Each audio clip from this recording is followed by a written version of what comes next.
Yo guys, what's going on? This is Burrito back again for episode number 3 of Borito Talk.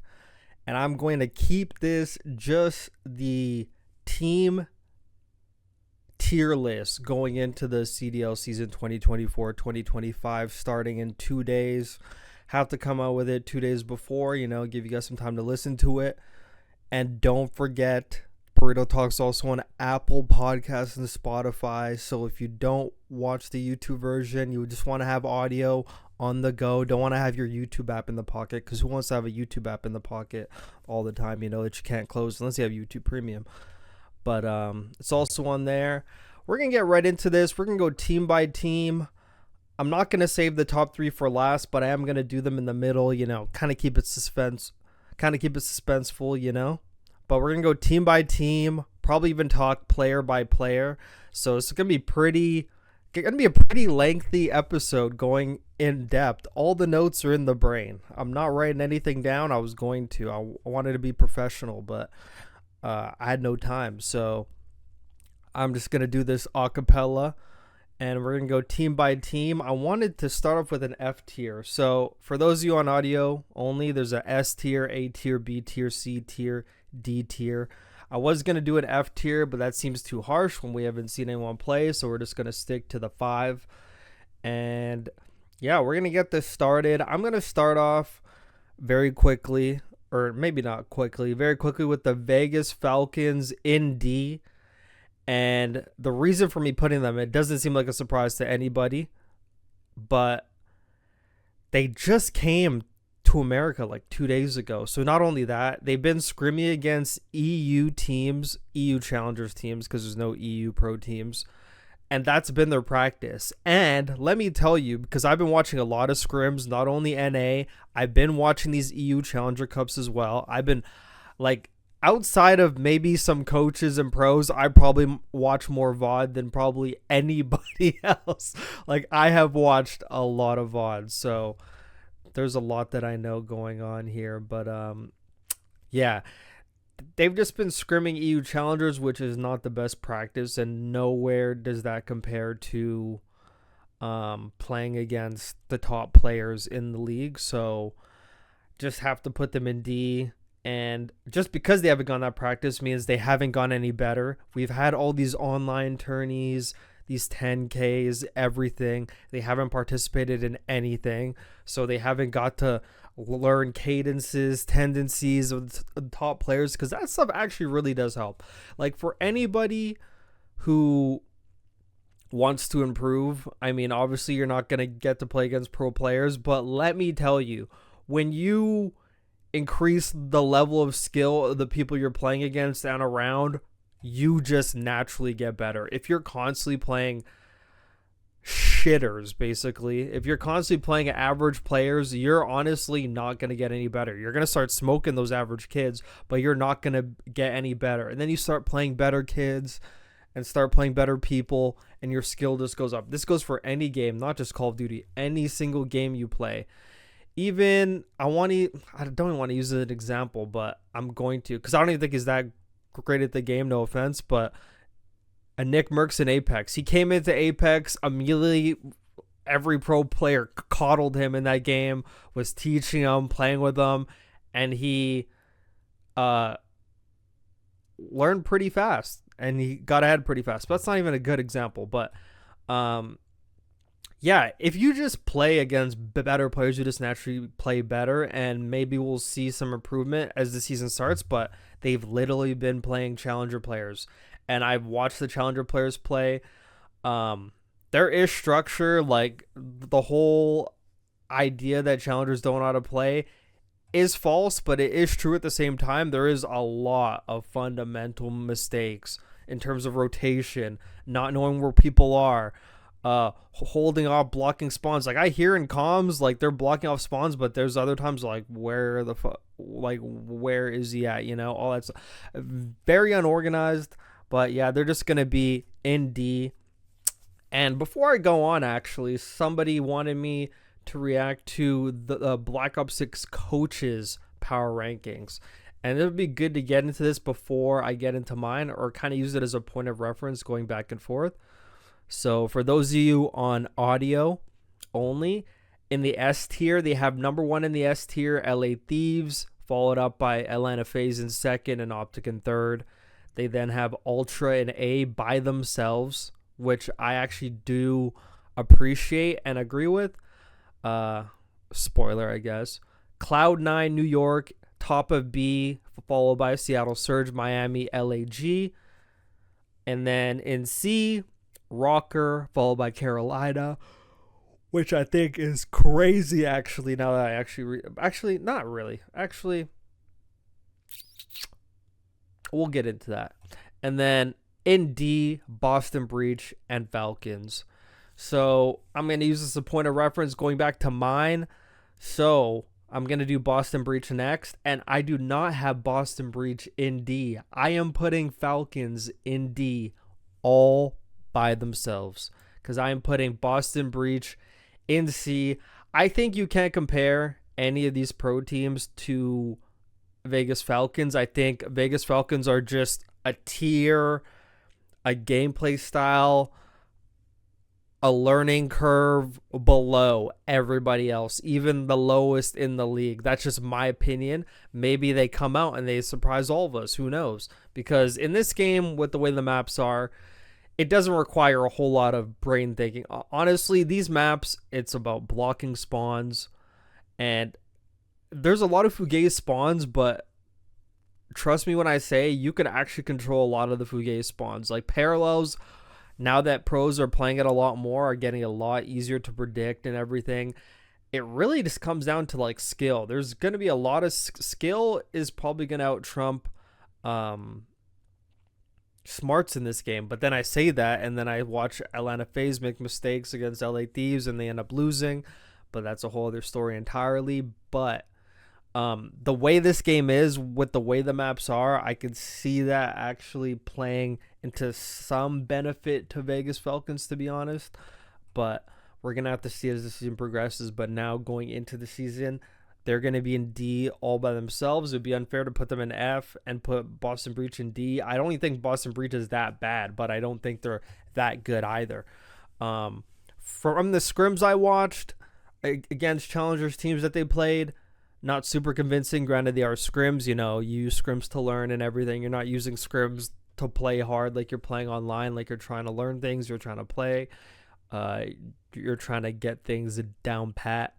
I don't think any team's actually using like their bare bones strats in scrims, because you got other coaches codcasting, watching the map as well, like, oh yeah, like they do that and they do this and they do that. So I also have to take that into account. Not sure how much that actually plays into it, but yeah, Boston Breach doesn't look too bad, to be honest. So I'm going to keep them in C for now. Actually, I mean, they're actually going to be there forever. So who do we do up next? The tricky thing, actually, I'll talk about them when I get to them. Let me refer back to this coach's poll. So they had Rokkr. Where's Rokkr? I don't know. I didn't see that. Rokkr. So let me talk about Rokkr for a sec before I even place them anywhere. So I'm going to say, I mean, a lot of my subscribers probably talked about on stream lots of times, I am not a fan of this roster whatsoever. And, okay, let's go player from player. Estriel, okay, every player in this league is skilled. Okay, let's get that out of the way. Every player is skilled. Every player in the league has gun skill. That's why they're here. There's another level of playing in terms of your mental as well, how you use your skill on the map. And that's where it takes the conversation to these players aren't that good. Like, if I ever say a player's not good, I'm not saying they're not good, they can't shoot their gun. I'm saying the other aspect of the game that makes your skill what it is on the map, that's not there. That's what I say when players aren't good. Every player in the league's good. That's why they're in the league, even though I think there are some players that shouldn't be in the league and some players should be in their spot. But that's another story entirely. But with the Rokkr, Estriel, haven't seen him play in this game at all. Haven't seen him in any scrims. I'm not sure if he's even been in any of the online tournaments. Haven't seen him at all. Don't know any sample size from him. Going based off of last year, very good player. Got very good towards the end. um, on a very upwards trend, kind of made all of us think his ceiling might be very, very high, which is a good quality to have, especially in the future for teams looking for him. So he's an unknown variable in my eyes because I have no idea how he's been playing. But with a game with movement, he's a pretty cracked player, so it should work. I'm just curious to see. I can't wait to watch them play. I can't wait to watch every team play because I want to really look at the mini map and how they're playing and how they're actually setting up and how they're utilizing everyone on the team. How if they're using people's strengths and weaknesses the right way is what I'm very curious to see. So I'm going to see with that. Geo. There's been a lot of flack on Geo from top players in the league. I've heard a lot of different people talk about it, not just the people that have talked bad on him. Like when I watched Hydra play him in like that one tourney, I'm pretty sure I made a short of it or something. Made a shorter video of it where Hydra's complaining like this player is so bad, he's killing the league. When I watched that game, I think Hydra was just super mad. It was a rewind hard point, and Geo kept spawn killing him in the street. And it was like on a P5 too. He just knew he was going to spawn in the street and he was killing him. Hydra's getting so mad. Like, this guy doesn't know what he's doing. Why are you there? I'm like, bro, he's spawn killing you. He's literally stopping you from getting on the hill. Like, what he was doing at that moment in time was not that bad. And Hydra was just tweaking about it. Probably getting very frustrated. It was dying to him. In terms of how he plays, I do think he could play the game a bit better. Obviously, skill-wise, very talented, a very good shooter. And having a very good shooting ability, very high skill ceiling is a very good base to start off of. Everything else could be molded over years of experience in the league, hopefully around the right people. And this is why I also feel like this team was not good for him, because Paul X is also a flex. Geo is a flex, which means one of them has to play slower. It's probably going to be Paul X. And Paul X is a very good gunny type of player. So that takes into Paul S next, I guess. I'm very high on Paul X as an individual player. As the team as a whole, I am not high on them at all. But individually, I am a big fan of Paul X. I mean, you could talk about the personal stuff apparently is the reason why, having a hard time getting back in the league and all that stuff. But I think a lot of that could be put onto other players. Obviously, I'm not behind the scenes. I don't know how bad it is. I don't know to what extent. But honestly, from what I see, he's a very vibey player. I mean, that's just like the good side of him, obviously. He's a very skilled player. I like his vibe and his energy, and I like his confidence. He's a very confident player. Like when he came in Vanguard on Royal Ravens, he just knew he was like the shit, and it translated to the game, and he was like the star player on that team for a while. And then, all the downtrends happen from game to game, all that stuff. Next thing you know, he's out of the league. The NYSL thing happened too. He's on that NYSL team with Crib. I'm sorry, I just keep yawning. I'm not even going to cancel all these yawns. For some reason, I'm yawning, I guess.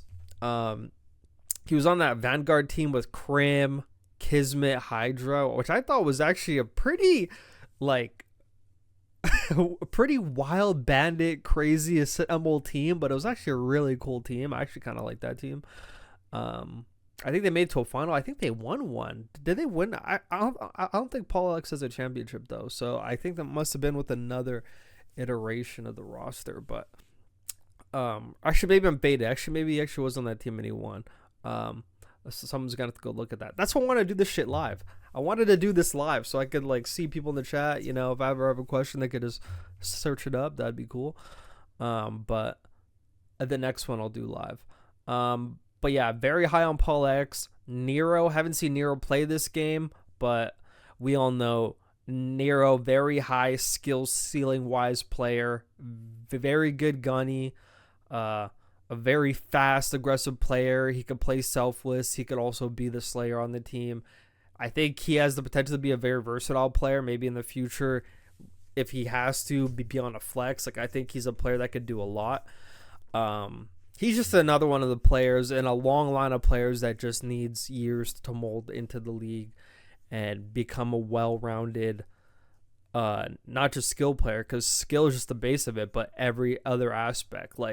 I look at Draza And granted, I don't think Draza came into the league as like a crack player, but he just came in as a really good young player, and we saw those years on LA Thieves around Envoy, Kenny, and Octane. You couldn't ask for a better trio of good head on shoulders players to be around, to learn from, to vibe with every day in scrims, see their mentality, see how they play, see how they view the game, comms, everything. Like those were very good years for Draza, and we saw the type of player it turned him into, which is what I'm hoping for a lot of these players, like the Geos, the Neros, potentially even Estriel. I think Paul X honestly has a pretty good head on his shoulders, but I'm not sure if it would be IGL level yet. I don't know about that. But with all that being said, I am probably going to slot them into C, obviously ahead of Boston. There's no way, Jose, in my mind, I could put them into B. Absolutely not. Especially with all the other teams in there, I don't think they're on that level. Maybe they come out this weekend and fry and prove me wrong. People are saying they're going to be good because it's a very mixy game. I don't agree with that. I still do feel like there's structure in this game, regardless how small the maps are. I've seen Optic do it very well, show how structure and also talent could just abuse some of these teams, even the cracked out teams. So I don't think, I just think it's like, it's like a challengers team. It's another one of those Los Angeles Gorilla MW2 teams, but that team had Arcides in there, just a random fuck vet player. I don't think he was there at the beginning. I think it was another person, and then he came in or something. But actually, no, maybe it was there in the beginning. But that's just like a challengers team. I don't quite know about that. Like, I kind of feel they needed, like, in the offseason where there's rumors about Clay joining the roster, I was like, he should. It should be either Clay and Geo or Clay and Paul X. I think that would be super good, super good. That way you have at least like one leader to help players grow. And I know it's like a very cliche thing that gets thrown around, like the help players grow thing, but guys, it really is a thing. A lot of these players are young, and I'm trying to think how I was. I mean, I don't think anyone here is 18 and 19, but even early 20s, like, you just view everything completely different. It's after you get older, like, you start to realize, even around a Beezy's age, like 25, it's like at that age you even start to realize stuff. And a lot of these players are way younger than that. And in your early 20s, I mean, just thought process and everything clicks, like, just like the more you play, honestly. And I mean, there has been players that came to league, like Attach in AW, like 18 COD World Champion. Like, there are exceptions, but you gotta think Clay was on that team. Holy shit. But yeah, I'm gonna put them in C, and we will leave that one at that. So judging off of the coaches corner thing, they had Carolina also in C, below Rokkr or G2, whatever you want to call them. And I was thinking about this for a little bit, because just before even seeing one play, before the game even came out, because I think I did the tier list before the season came out, and I had them like A, or like, no, not A. I had them high B. That's where I had them. And, boy, have times fucking changed, because after seeing them play in scrims against challengers, multiple people, even seeing them scrim today, watch them scrim against Hook's team, did not go very well. Watched them scrim against Exceed's team like a few days ago, or like 4 or 5 days ago. Didn't look super great. Yeah, just not overly convinced. It seems like they're even struggling against challenger teams, so I can only imagine how they're going to do in the league. I thought, honestly, this game was going to be great for them, and maybe it does get better. But from everything I saw, I am going to have them in the C tier. And just because I almost kind of want to agree and put them below Rokkr, but I haven't seen Rokkr play yet. I've only seen Geo and Paul X play I have high hopes for them, to be honest. To be honest, I think the coach is cooked with that. Actually, I'm not gonna lie. I think Rokkr is ahead of Carolina at this very moment in time. So I'm gonna put Carolina there.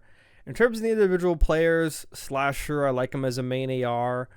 Um, can't wait till the season starts to actually see him play. But from what I've seen, hasn't truly convinced me. I like him as a personality. I like him as a leader on the team. I like what he stands for. I like how he's like the type of player that will tell you how it is, but a lot of pro players these days aren't like that. They don't come from that era. But the thing I like about this Carolina team is the players on the team are all players that fit that criteria. I feel like Slasher, Vivid, TJ, and Gwyn could all be in a call, really telling each other how they feel, and no one's gonna take it personally, which apparently was a reason why Reese has had a hard time getting on teams and why he's been off teams is just because like he has a certain way of playing and others don't agree and he doesn't have a easy time changing the way he wants to play and all that stuff. I'm like, I don't know. Apparently it wasn't much personality. I don't know. I'm going off of what a Benjay said. Okay, I'm going off of what Benjay said because he said he talked to people. I don't know anything about that stuff, but I think Vivid, just from the past years, I feel like he should have been on a higher team. But then I think about his time on Cold War when he was on probably the best team you're ever going to get on with Krim, Illy, and Shotzi. They made it to some finals. They had good placings, top 3. So, I mean, pretty good. And you're going against Atlanta FaZe in that game as well. So, can't really fault you too much. Ultra in that game as well was good. So, being top 3, not bad at all, So, I feel like he deserves to be on a higher team, especially when we go through these other teams later on. You're going to know what I'm talking about because I'm going to talk about them.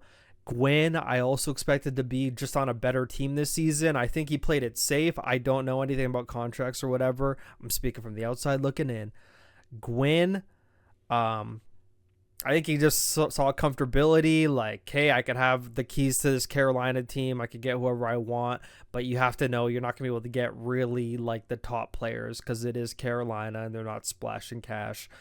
I think he should have bet on himself. He had a high stock leaving MW3. If he was a free agent, like, he probably could end up on Cloud9 for all we know. He could end up on Seattle Surge, which would have been better than Carolina. He could have ended up on Gentlemates for all we know. Like, there's possibilities. Even Ultra he could end up on if he's a free agent. Like, he could end up on 4 better teams, He really could have if he bet on himself. He had a very high stock. People knew how good he was, even on that dog shit team. I don't know why he played it safe. I mean, he's around comfortability. I mean, he gets along with TJ. I like the dynamic of the team, like just like the 4-player personalities together. I think like the chem will be good, but I don't think it's gonna go well for them because if they're not getting good results, I wonder how that's going to translate, how they're gonna be able to bounce back from that. I could see this maybe being one of the teams that makes an early roster change. As for TJ, I've said it for years how TJ is one of those players that just coasts. He's just like happy just being in the league, performing average, being on another team, maybe again next year, being challengers and coming right back. Last year was a very big year for him, honestly. Like a big year. Like probably the biggest year for him since World War II, Black Ops 4 maybe. Probably say Black Ops 4 because it was more recent, but in terms of his high stock, I mean, World War II is probably his highest. We're not going to count Black Ops 2 because you're just playing S&D tourneys, but yeah, he really showed people in the league he could be a valuable player. He's a very useful, good-handed SMG. He could win a lot of crazy gunfights. He's a great S&D player. He could get kills. He could help. Like he could do it. He's a very versatile SMG player, and I'm glad he did well last year, and I'm glad he improved his stock because I've always been a TJ Haley fan. I was about to say some sus thing that I saw myself. I was about to say I'm on like the TJ train, but I wasn't sure that'd sound. But I really like TJ as a personality, and I always wanted him to do well, and I'm not sure if he's even a type of player that's trying to have aspirations of going on a higher place team, or if he's just comfortable where he is. I hope he has aspirations of going higher because I mean he's not old yet. He's not old by any means. Um, so I think he should just keep going hard, honestly, and try to get on a better team, bro. Like TJ could be on a better team doing better things as opposed to just coasting his whole career. You're gonna coast your whole career and not get any more wins. Hasn't won since that Black Ops 4 major with Optic. Before then, World War II. Before then, nothing. But I think he came in around that year anyway. But hasn't won in years and years. Just coasting. You know, collecting paychecks, just placing average, hopping on, playing fucking Pro 8s, you know, all off season. I really want a lot of these players to go hard and want better for themselves and do better for themselves. And if this team actually grinds the game, they could not only be like an unstoppable S&D team like Vivid, Slasher, TJ, Gwyn. I think for S&D, honestly, if their respawn sucks, bro, you got to make sure your S&D is good. Like, you should not be getting 3-0'd at all. S&D should be a game mode you take. I think this team should really hone down on S&D and control, because the S&D followed by the swing mode could really go your way, especially in a game where vault control is pretty one-dimensional. Most defenses wins. The where offense wins come from teams that are able to get like a 2-3 down and stack or split points and slay out, but you have to do everything perfectly, otherwise you're just not going to win the round. And then fuck protocol control is just an absolute joke. Both sides, both offense and defense, is about getting in the other team's spawn house and just staying alive and being a nuisance. That's literally what protocol control is. So the control maps don't take a lot of skill. They're very black and white. Hope teams actually put time into control, because there could be consistency in terms of teams who realize how easy it is to play and just master it. And if Carolina does good in S&D and they hammer down control, I'm not saying they shouldn't work at hardpoint and all, but hardpoint, you know, hardpoints are going to come and go, especially against like Atlanta FaZe, Cloud9 and everything. But S&D and control are game modes you could take. Next thing you know, you're in a game 5 and they're tweaking. You could take hard points against other teams. I mean, obviously work on all 3 game modes, but I think control should be a big one for them. S&D, obviously good S&D players, but they should make sure they master that as well. And hopefully their ceiling gets higher. Like, I hope we do like a mid-season thing and they're high Bs. I hope they put all together, but from scrims right now, they're not looking too good. And I'm not sure if it's the Vivid AR thing, but I have seen Vivid performing. It just feels like a team where they don't have like a standout star player. And Gwyn used to be that standout star player, but now it just feels like anybody could pop off in any game. You know, you never know what you're going to get. So, I mean, I guess that's a good thing to have. You don't really want a person who's carrying like Hydra. You don't want Hydra to be like the sole reason why you win all the time. It's nice to have everyone on the team performing. So, hope the best for Carolina. But for now, we're going to put them second in C. Rokkr's first in C right now. Carolina second. Boston third. I can't believe people actually put Boston in D. Like, I don't think they're that bad. I mean, I do think they're bad, but I think Vegas Legion, no offense, is on another level of bad that the other teams aren't on, you know? So, there's that. And so in the coaches thing, I saw them put Miami in B. And this is interesting because I haven't seen Miami play at all. I have seen them play in the pro swap tourneys and everything. I think Vickle was in there and not Rencor. I have seen Rencor play in Challenger scrims. His voice kind of annoys me. It's like very high pitched, but I mean, that's just like a side note. But you know what? I'm feeling the prospect of this team, and you got the coaches saying that they're a B level team. And you know what? With Real, who's just a very good player who wanted out, but they just wouldn't let him. I mean, that motherfucker is leaving as soon as he can after that contract is over, probably, honestly, depending how they do. But I'm assuming is a player that wants to do way better for himself. Um, I like their odds way better than Rokkr Carolina. Granted, I haven't seen them play. I feel like I'm gonna agree with the coaches and put them in B because I think the people in C are just bad, are just like bad teams. But they're just bad teams, unknown variables. Um, I like I like the Miami team because I feel like their teamwork's gonna be very good in this game. I think they have a solid SMG duo. I mean, the Spanish chemistry to me doesn't really mean much, but uh, Rancor has been grinding this game. I don't know how Metals is yet. I don't know how Lucky. Who's the one that won with shots in that thing? I think it was Lucky. Um, and he was gassing him the fuck up too. He was saying it was really good. And I think they have a good SMG. I think it's gonna be a very chemistry built. I'm not gonna say LA Thieves MW3 vibes where just like the teamwork's overflowing. I'm not even gonna say Seattle Surge vibes MW3, but I'm gonna put them in B. I'm gonna put them in B. I don't think they're on the level of Rokkr. I think just based off of teamwork, they're probably gonna be a B level team that you're gonna consistently see compete. Uh, with the other teams in the tier that you're gonna see me put. I was about to say names, so I was like, I can't spoil that shit this early. I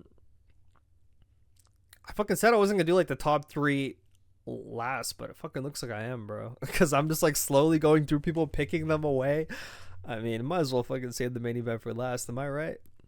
I mean, I'm gonna throw a curveball. I'm gonna do Ultra up next. I've talked about it numerous times even before the game came out. Just seeing the rosters, the potential roster, the rumored roster, which was actually the confirmed roster, that Rokkr was going to be the 4th best team in the league, undisputed, and I am not changing my mind. And because they are the 4th best team, they're the best of the rest. So for me, they're an A team. I mean, I watched their scrims too. They're looking pretty good in scrims from the scrims I watched, not just the one against Exceed's team. I have been able to catch a glimpse of some other scrims. They're looking pretty good. And I mean, I like the SMG duo, and I think this team's really allowing Beans to shine. I talked about it in a video. You could go look at it. It's the video of Exceed's team scrimming Ultra.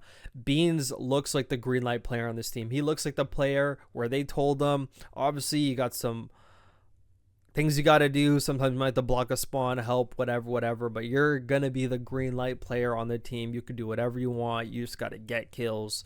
You just got to be that guy. You could say a sort of scrappy replacement, but obviously they're not trying to play scrap, but they got another hard shooter AR, secondary AR, faster AR, who could also pull it in SMG if he has to. And Beans looks so good in this game.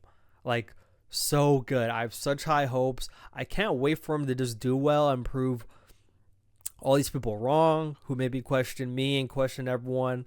I'm not sure if there's even been a lot, because I heard, like, on the flank, like, who was it in MW3 who was just so low on Beans? I'm not sure who it was. I'm not sure if it was Zoomer or whatever, but they're so low. I'm like, guys, like, he's such a good player. Like, I saw this shit in MW2. I'm seeing it in MW3. He got put into horrible situations on both those games, and now he's finally in a situation around good players. Got Jamie Insight and Kleenex to show him the fundies. He has a good SMG as well with Joe Deceives, pressure on the map. Joe Deceives and Kleenex, which are both players that could slay and also do the dirty work in the hill. Joe could do it. Kleenex could also get in the hill. Insight could get in the hill. There's a very nice balance to that team. A mix of the EU flavor with some NA flavor in there that meshes well with the EU. I love just the roster. I mean, Kleenex, Joe, Insight. And I think Insight also, let's talk about Insight real quick. A common complaint people were having about Insight going to this game, like, is he going to be slow? Is he going to be slow again? You know, low interactions. I mean, not only does this game force you to be a bit faster just because the maps are smaller, but he's looking really good in this game. Another Treyarch title. I just have it in my bones. Another Treyarch title is going to be good. Like in Cold War, he was the best S&D player in that game by a country mile, in my opinion. And in Hardpoint, he was like the best last line of fucking defense. Like he was like prime MC in Vanguard, even though MC was fucking killer in that game. But the last line of defense and respawns, he was so good at that. In S&D, he was the best in the game, clutching. Even in this game, in some of the S&D tourneys you see, he's clutching. I think this game is really good for him. I think Treyarch titles are really good for him. And I think just overall, you're going to be seeing a very good Toronto Ultra team. I mean, there is a possibility they could do bad, but I don't see them making a roster change. I feel like this is going to be a locked 4 all year. They might go through highs and lows like every team does, but I think they're going to be the undisputed number 4 team unless something happens, which we're going to talk about a bit later when we get to Cloud9. Who I actually might do next, maybe, and just throw a curveball. But Ultra, in my opinion, undisputed 4th place team. And now going into, I'm going to throw a curveball. I'm going to do Seattle Surge next. I'm going to put Seattle Surge in B. So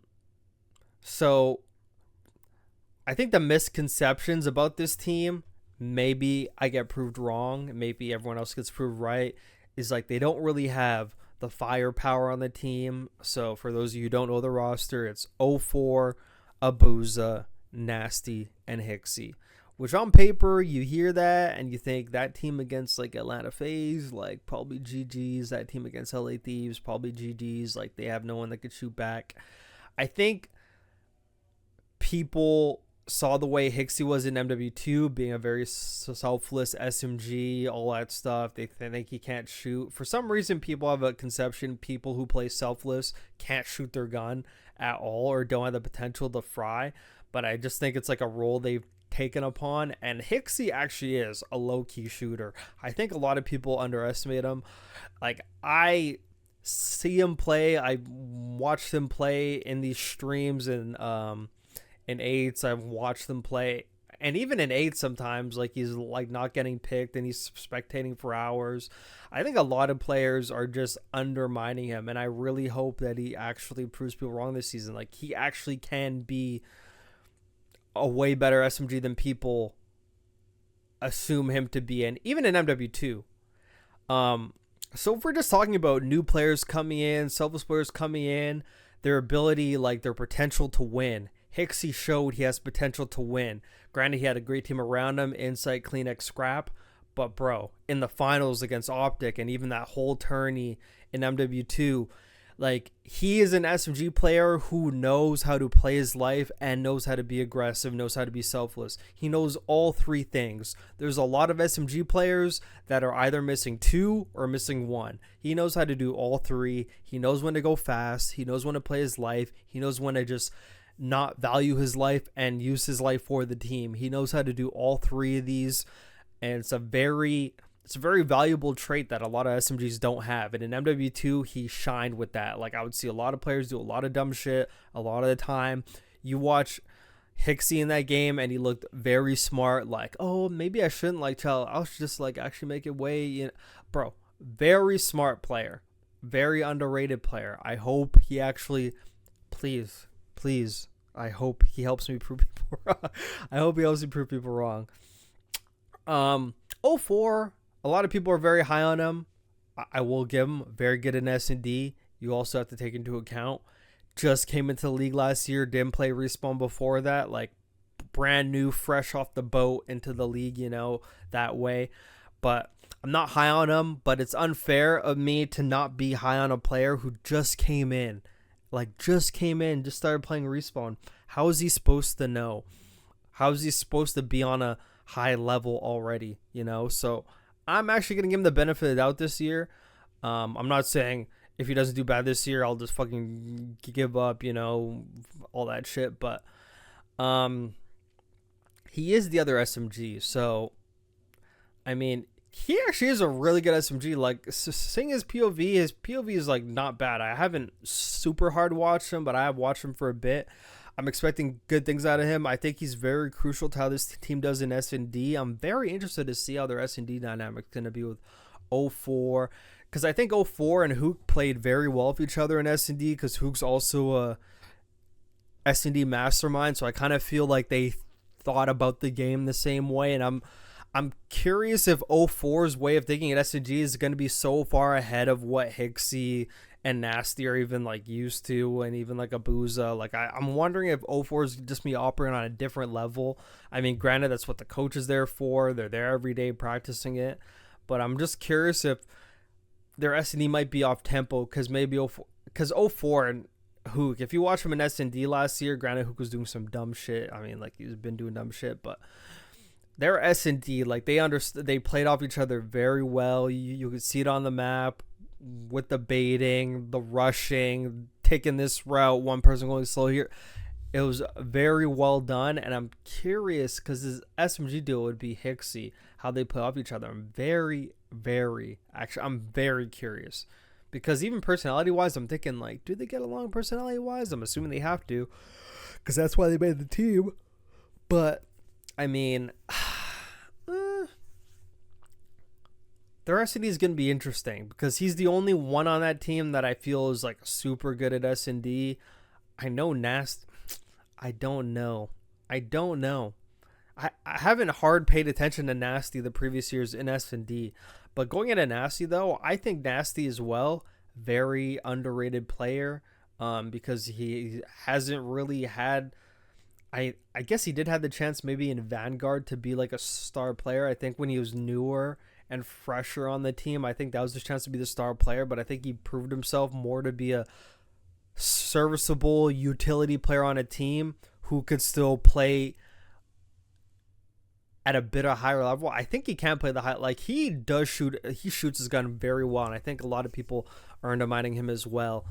And I do think this team, like on paper, it looks like a really, really bad team, but I think I have high hopes for this team. I'm not sure if it's just bias. I just really want him to do well. I really do want him to do well. 04 Hicksy, I just don't know how the chemistry is going to be. I like Abuza. I've always liked Abuza.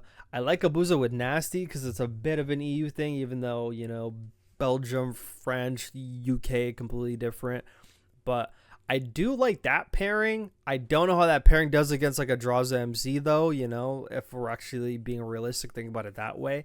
But I think this can be another team where teamwork is going to be so crucial. Teamwork is so crucial, not only to everybody in the league, but more importantly to these lower level teams. Teamwork is so fucking important. Like, especially when you don't have a outstanding superstar shining player on your team, like you need good teamwork. LA Thieves, Seattle Surge from MW3 were prime examples of that. LA Thieves, they had a Dan Ghosty. I mean, you can't say certified superstar, but superstar rising, you know? And the other three on the team at that point in time, I mean, I'm very high on Kremp, very high on Joe. And actually, not going to lie, very high on Kremp too. And I like Nasty a lot, but like on paper that looked like just like three bandits, but they're able to just put it together with teamwork, chemistry, while also shooting their gun. Like Joe is a shooter and Dan's a shooter and Kremp is a shooter. So I mean, they did have shooters on their team, and that's also why it worked as well. But they got like the teamwork part down, and I think teamwork's gonna be very essential to Seattle Surge. I'm very curious on their S&D. Their respawns against like everybody else in the league, I'm very curious to see as well. I honestly have to see them play. I haven't seen them play together. I think they played like at the beginning of the game, but I didn't watch it. They played like an off-stream scrim, or somebody was streaming the scrim or something. I remember them scrimming, but I didn't watch, and I regret it because it was very early in the game. I was like, it's too early to watch scrims at this point. But I mean, they haven't streamed ever since. But I expect big things from Hicksy this year. I think Hicksy's going to prove a lot of people wrong. This is a good year for Nasty to prove people wrong. 04, He's growing. It's his second year. You could even say it's like his first year in the league because last year he came in halfway through S&D player. He's like, I don't know, it's my first year out here. So this is his first actual year. He's had time to play the game, had time with his team before the season even starts. And then Abuza is Abuza. Great main AR. He's going to keep improving. Could see him on bigger, better teams in the future. But now, he's slowly going up, even though he's on the exact same team as he was before. You could say upgrade maybe from last roster. You could argue after seeing Hook in this game, could Hook have stayed on this fucking roster and they would have been better and got fucking rid of Brezzy only and kept Hook? Would this team instantly be better with Hook? Like, you could argue that too, but I actually do want to see how Hicksy plays. I mean, I'm really high on Hicksy, and I really wanted Hicksy to get back in the league. I talked about it last year. If you go back on my streams, if anyone's able to find a small 20-second thing of any of my streams of me saying, I want Hicksy back in the league, and he is back in the league. But if we talk about Hicksy for a sec, like, if Hicksy wasn't on Seattle Surge, like, what other team could he have made it on? Can't make it on Miami because Spanish team. Can't make it on Vegas. Rokkr, him and Nero. I mean, him and Estriel. Don't know about that. I mean, I like Hicksy and Gwyn because it allows Gwyn to be a superstar. Hicksy on the name, but I like TJ as well. On Boston, Purge or Snoopy, they're on Snoopy's nuts. So, I mean, I didn't even talk about like the players on Boston like independently, but I guess it doesn't really matter.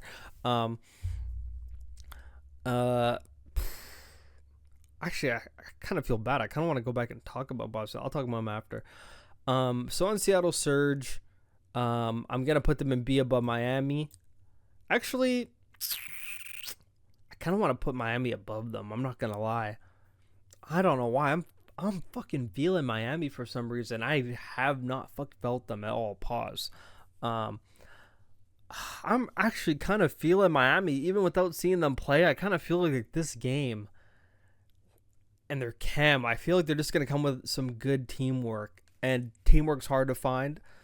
Good teamwork is hard to find. And like seeing it expressed on the map. And they do have a very solid SMG. I don't know about Rencor, though. I don't know about Lucky. I can't see them getting pissed on. I'm going to keep them in B. I don't think they're on the C level. I think C is just a very unperforming tier. Like, I could see Miami 3-0ing for Carolina. I could see it. I could see Miami 3-0ing Rokkr. I could see them 3-0ing Boston. I could see them 3-0ing Vegas. So that's not... So they just can't be on the same tier as them is basically what I'm saying, because I could see him actually running through those teams, like, no offense, because I actually do think Carolina probably needs more time, but at the moment they're not looking good. But real quick on Boston, I'm sorry, actually no, I'm gonna do Seattle. I'm sorry, let me finish Seattle. So 04, it's his second year, still expecting him to improve. I just don't know I don't know how their hard point's gonna go, Like, I'm not really high on 04 and Hardpoint. And Hardpoint, even if you're new, Hardpoint is not a hard game type to understand. Like, it really isn't. Especially when you're watching VOD every time and you're with your team every day, like, learning. It shouldn't take that long to learn. I really don't think Hardpoint's that long. I think the hardest things to learn are just, like, the things that you don't see on camera in terms of being a pro player, learning how to be a good teammate, learning how to block this and block that, and be here when your teammate's over here, and all the technical stuff. But in terms of just how to play the game type hardpoint the right way, I kind of feel like playing hardpoint, playing control the right way is easy. But then it's like, how is your team going to play it? That's like the level of learning. But if he's on the team learning it, I don't feel like it should take that long. I think there's things that might take some time, like pressure, being on main stage, getting the repetition to all this different stuff. Like, all that stuff are growing pains, don't get me wrong. But in terms of just being good at hardpoint, I kind of feel like that should come pretty, like, it shouldn't take that long. It really shouldn't take that long, especially in this game. I mean, I watched like 2 VODs of 2 maps, even like the case on tourney. Just watch every map once. I pretty much understood. And then you watch it again, you watch it the 3rd time, you're like, okay, I fucking got this shit. But I don't know if I should put them below Miami or above Miami. I'm not sure I should put them in B, to be honest, but I don't think they're on the C level, so I kind of have to keep them in B. B's like the tier where people could take games off each other. Like, I kind of want to throw them in C. I'm not even gonna lie, but the reason why I have a hard time throwing like Miami or Seattle in C is because like that's me saying they're on the same tier as Boston, and maybe that's why people had Boston in D, because it's like, if you throw Miami in C, are they really on the same level as Boston? Even if they're higher ranked than them in C, does it really make sense? Rokkr, I mean, they're just not on the same. I'm very low on Rokkr just because I kind of feel like it's 4 cracked challenger players put together, but I don't think they're going to like actually put it together, you know? Like individually, those players are all good, but they're not going to put it together. I think Seattle Surge has a better chance. I mean, I can't even give Rambo, their coach, any credit because he did have a booze on a sub last year for a long time. Can't even say they got the veteran Rambo Ray on their team because, bro, he was making some dumb decisions before. So, I mean, that'd make no sense. But me personally, because this is my tier list, I have high expectations for Seattle. I'm going to keep him in B. I'm going to keep him above Miami for now in B. So, moving on. So I'm keeping Seattle in B, and then who should we do up next? Because we're clearly saying the top 3 for last. I apparently lied. So we're going to do LAGentlemates up next. Where am I going to put them? So before I even put them anywhere, I'm going to start by saying, watching their scrims, I am not convinced by this team at all. And I think this team's going to make a roster change pretty fucking quick. And for those people that were saying they weren't trying to do like a Hydra 2.0 thing, I kind of think they were, because why else would you revert to your exact same roster and then get another? I'm not saying they like specifically pick like a French player because they're like, if Hydra's French and he's good, then Lynn's gonna be French and he's good. You know, like I don't think they were doing that, but in terms of, I think Lynn's last year, like a lot of people were saying, you know, he's a very skilled player that didn't have a chance to shine, didn't have the environment to shine.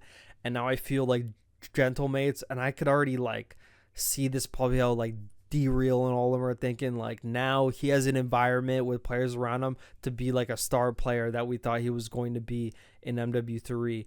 And I just, obviously, they probably weren't saying, "Okay, you're going to be Hydra," but that ideology of him being like the shining star on this team had to have been taken into consideration. They didn't bring him in to be a good cog in the wheel, you know. They brought him in because he's a young, hot prospect.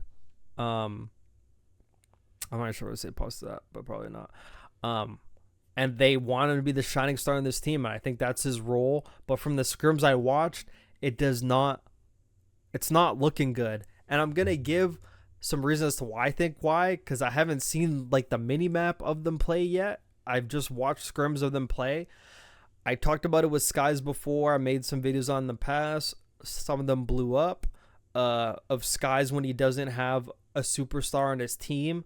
And when Skies doesn't have a superstar on his team, Skies' natural play style is slower, kill hoary, not doing as much for the team, kind of doing like a personal stats thing, but still ending up beating teams. He's not like on the Brack level, but he's like a slower, kill hoary player, not playing for the win as much. But I mean, he's grown over the years, like these years on NYSL with Hydra, having to actually play for the win, be the hill kid, and do whatever it takes. Like, that gets instilled into it. It doesn't just go away. But I do feel like now that they don't have like the S tier superstar who is the ultimate green light player, Hydra's the ultimate, the penultimate on his own over every player in the league. I'm telling you, over every single player in the league, Hydra is the green light player. He's the number one green light player in the league. Like, put him against any player, like Chris, Abizi, Shotzi, and like Shotzi's the other green light player. If it's between Hydra and Shotzi, I can imagine Shotzi's probably gonna be like, I'm gonna let you rock Hydra. I don't know. I'm not gonna speak for Shotzi, but in my opinion, Hydra's the number one green light player. Like, he is the player over everybody else, no matter what team he's on. If you got into Atlanta FaZe, he's the green light player. And Linz is not in that level yet. And I think Skies knows, and everyone knows, Linz isn't on that level yet. So I think, in my opinion, it could be a mixture of trying to make Linz like just be the green light player and slay and shine, but I think Skies may also regress back a little bit more to like a Kill Hori type thing. I could be completely misreading this, but and then bringing back Priesta, I was like, what the fuck? Like, what the fuck? We're doing this shit again. Like, we're running it back. This is like the LAG Neptune Hook Spart. Fucking run it back. Like, no, guys, don't do that. This is literally the exact same thing. And I don't like the roster. And they're not doing good in scrims. I see them losing to challengers teams in scrims. Like, very recently, I'm not talking about beginning of the game. At the beginning of the game, challengers players were very ahead. But now, like within the past week, seeing them lose to challengers teams in scrims, not convincing whatsoever. They just have not looked convincing to me from what I've watched of them in scrims. And even on paper, their team, it's literally the exact same roster without Hydra. And without Hydra on that team, they don't win anything. And if we're just talking about individual players, so I talked about Skies, Kismet. I'm very high on, I'm not going to say I'm very high on Kismet, but I like Kismet as a player. I think he brings a very good mentality to every team he's on. He's a very well-spoken, very mature guy. Just very inconsistent as SMG as of late, but I think the mental aspect of the game he has down. He plays the game to win. He's not anything. He's a very selfless player. He actually can go off and pop off. I just don't know the dynamic of this team, especially with Priesta, because I'm just thinking, like, where are all the kills gonna come from? Because Priesta very inconsistent. Are they gonna let Priesta fly out more, be a flex more, or is Sky's gonna try to do that because he has no S tier SMG to just completely bow down to? Is Linz gonna be able to put up the numbers a lot of the times? Like, you just don't know where everything's gonna come from. And I got people reading out Priestess credentials and everything like that. Like, he's a COD World Champion. And I kind of even feel like that title is even, like, Fugazi even bringing that up as a person's credentials. Because, like, let's be honest, guys. Without Hydra, I mean, probably not getting that ring, you know? Probably not getting that ring. And I'm actually even going to search it up live. You're going to hear typing and everything. MW2 COD Champs Wiki. Because I need to know. I don't think Priesta was a beacon of shining light on that fucking team in COD Champs. I don't think he was popping off. I don't think he was going crazy. We're even going to look up his stats. He's probably going to be pretty low. We're about to find out. So Priesta was a 0.9 KD at Champs. I mean, you compare that to Hydra's. I mean, Hydra's only like a 1.2, but had 100. Bro, he had 117 more kills and Priesta in total that whole tourney. I mean, he had 100 more kills than Skies. He had like just like 60 more than Kismet. But bro, Priesta had like the lowest kills on his team. I can't even use the excuse, oh, you know, like he's doing like the role player OBJ. Guys, even if you're an OBJ, I mean, like, you're still putting up interactions because you're on the objective, you know? The other team is going for the objective. The other team's trying to win the game. So that's not really an excuse. It's more of an excuse if you're like the main AR and you're slower and you're holding more angles and you're like the hill kitten because you're on the hill and your team's pushing out of the hill, you know? But I mean, I can't even use that excuse for him. So even like the COD World Champion, like title on Priest is kind of a bit fugazi. I don't think he outperformed in order to get that. I kind of just felt like he participated in there, you know. Um, and that's not any knock on him. That's just personally what I'm seeing. Like, yeah, I thought on 100 Thieves and like Black Ops 4, I thought he was like earlier on. I thought he was much more serviceable, but after he got into NYSL and even on Rokkr, ever since MW19 ended and Cold War started, I just have not seen him get back into a place. I'm not sure if the Atlanta FaZe thing ruined his confidence when he was off that team. I don't know how it would. But ever since Cold War, I just have not been high on him at all. And he has won though. So I mean, you can't really knock him. But and he's had like there was like that stat before where at one point he was the winningest player in this CDL era, and I was like, fucking how? Like, what other team was he on? So he got that championship on Rokkr, and then in Vanguard he was also on Rokkr, I think. On Vanguard he's on Rokkr too. Yeah, he was on Rokkr too. And then MW2, I mean, whatever.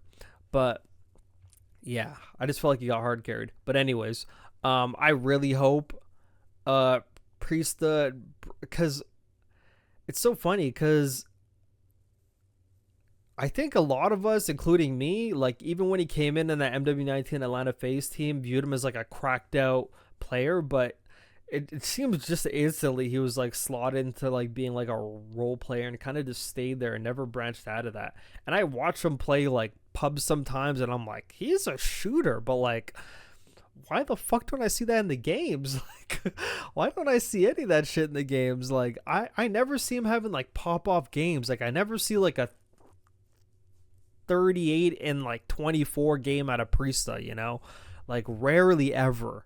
And I'm just wondering where the slang's going to come. I don't think they have a right mix of players. I could see this team honestly making a change, to be honest. I wouldn't even be shocked if it was for Linz, but if they're doing the whole visa thing, he's like the French player on the team. Actually, he's probably not going to go because he's a French player. Yeah, it's a French team. Ain't no way he's going. It would probably have to be Kismet, to be honest. Probably have to be Kid or Priesta. I don't think they would get rid of Skies because there's not really that many options for main ARs, but there are flex options. Like even looking at challengers, like if you look at a team like Gentlemates, I don't think this team's good. I think half of it's or 3/4 of it made up of just like friendship cheese, but like this could have been a team. I mean, hear me out here, guys. I talked about it a bit in like a scrims video, but Exceed, like, you know, there's some players in challengers, like I can't even think of, I'm not even gonna say Hook because we already know Hook, but like what other players like Capsule could have been on this team, you know, maybe Capsule probably could have been in the league, to be honest. Like he's a shooter. I mean, like we saw him last year in Boston. That's why he's not in the league because, you know, a little bit, but every player needs time to develop. And I think he had time to develop and I think he needs more, but I think he's way better. And I think he'd probably get in the league. But this Gentlemates team does not convince me. So where are we going to put them? Bro, I'm not even going to lie. There was a part of me that wanted to throw him in C. I kid you fucking not. I wanted to throw him in C. And I'm thinking, I want to be bold here, guys. I want to be so bold. Like, I'm not even gonna lie. I want to be so bold. I don't even want to do some, like... But, I mean, I'm not really doing this tier list off of placings. I mean, basically where everyone ranks is basically what the fuck I think people are going to place, I guess. But, or not really, but... This is more of just like a tier list of where I think the teams are right now going into the season. I mean, once the season starts and you see how people play, this whole tier list is probably going to change, but this is just my opinion going into the league. I kind of do want to have like a talking point, like something a lot of people may be shocked of, but once they actually see it unfold, they're like, oh my God, he was right, you know? And I think that shocking thing is putting Gentlemates into C. Am I really gonna put them below Miami? That's kind of fucking crazy, though. I'm not gonna lie. That's fucking insane. Putting Gentlemates a tier below Miami, but I mean, Miami could prove us all wrong, you know.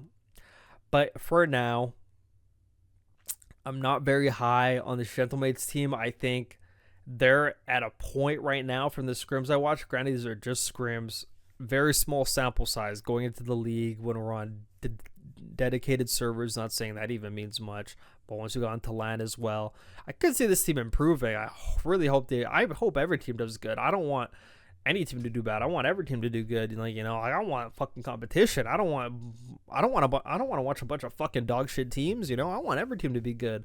But just based on what I'm seeing, I'm gonna do a hot one. I'm gonna do a hot take just for the content, bro. Just for the content. I'm gonna put Gentlemates at the top of C. I kid you not, bro. I'm doing it, bro. I'm doing it. And I really want it to be one of those things. If I'm wrong, I mean, I'm wrong. I mean, who's really going to fucking follow me? I mean, I haven't fucking watched the fucking season yet. Season hasn't started yet. But if they fucking do bad, I mean, let me see their games, actually. Let me see their schedule. I can pull up the schedule. I got the fucking... I got the COD League open on the side. I'm getting flashbanged. Select team, Los Angeles Guerrillas Gentlemates. That fucking name too, bro. I think this team will get better with like a roster change as well.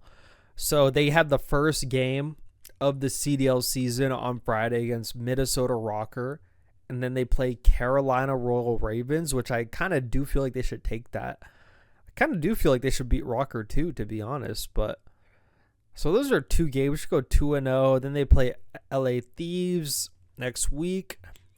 Yeah, that one's probably not going to work out too well for them. Then they play Optic, so they go 2-2 potentially. Then they play Cloud9 New York, probably go 2-3, and then they play Ultra, probably go 2-4, and then they play Vegas Falcons, so they probably go 3-4 this split. But it could be a fucking 2-5 actually, honestly, or 3-4. It could be 2-5. Like there's a world where Rokkr could beat them or Carolina could beat them, but those should be the ones that they should win. Because then after they play the top, or like supposedly everyone's top four, LA Thieves, Optic, Cloud9, Ultra. I mean, never mind, Atlanta FaZe isn't in there, but they play like the top fucking 6 teams back to back to back to back, which is crazy. So there is a chance they could be in the losers, but I mean, is C tier too harsh? I don't know. I don't think it is at the moment. I mean, what's the difference between bottom of B, where the coaches had them, and C? The only difference is like they're not on the level of Carolina, Boston. Like saying they're on the same level as Boston makes me want to move Boston down, because I kind of feel it's a bit insulting to Gentlemates having them on the same level as Boston. But if they're all performing at like a low level but still playing good, let me see Boston's games actually too. Let me see Boston's. So Boston, I mean, this doesn't really affect the tier list, but they play Optic, Rokkr, Miami, Vancouver, Carolina, LA Thieves. Holy shit.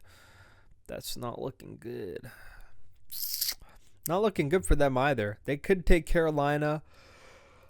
There is a world where they could take Vancouver as well. I do think I think Miami against like the average teams. I think Miami is going to match up very well against like the average fucking teams of the league. Kind of makes me want to put fucking Boston in D. I'm not going to lie, because I think it would make more sense to have him in D if Gentlemates is in C.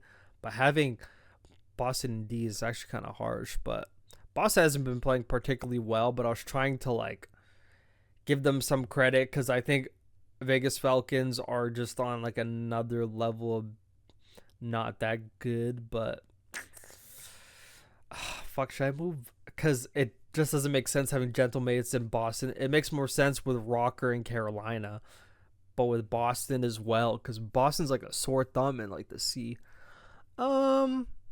So that would put him in B. I mean, they can't be that much different from Seattle Surge and Miami. I'm not gonna lie, they can't be that much different because I don't think there's like a drastic difference between like '04 Hixie Abusa and Nasty and Skies Kismet, Priesta and Lins. I don't think there's that much of a difference, but I think B's a pretty high tier, to be honest. That's why I actually do value like the B tier a lot when ranking teams. I think B's a pretty like B's like a serviceable tier, but like C's basically saying they're dog shit. I don't think they're like dog shit. So I'm gonna I'm gonna put them in like the bottom of B then, because I don't want to move Boston down to D. I kind of want Vegas to be there by themselves, to be honest. I really want them to be down there. I mean, I don't really personally want them to be down there, but they're just fucking down there right now. So I'm gonna put Gentlemates bottom of B. I kind of just want to throw them in C. I don't know why. I may fuck change it at the end. Hold on. So Cloud9, I'll make this one quick.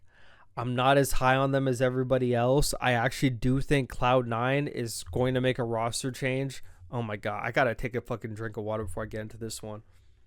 So with Cloud9, where do I begin? I'll begin with Dante. So I don't really have much complaints about Dante. I think in terms of flexes in the league, he's got to be top 3, top 4 flex. Like Scrap, Draza, Dante, and Kenny. My bad. How could I forget Kenny? My fucking bad dog. My bad dog. Top 4, top 5. I mean, Beans is also up there. I'll probably say Beans is probably number 4. Him and Dante, I mean, I'll probably put Dante just slightly above him. I mean, Dante's just a shooter, bro. He's just a shooter.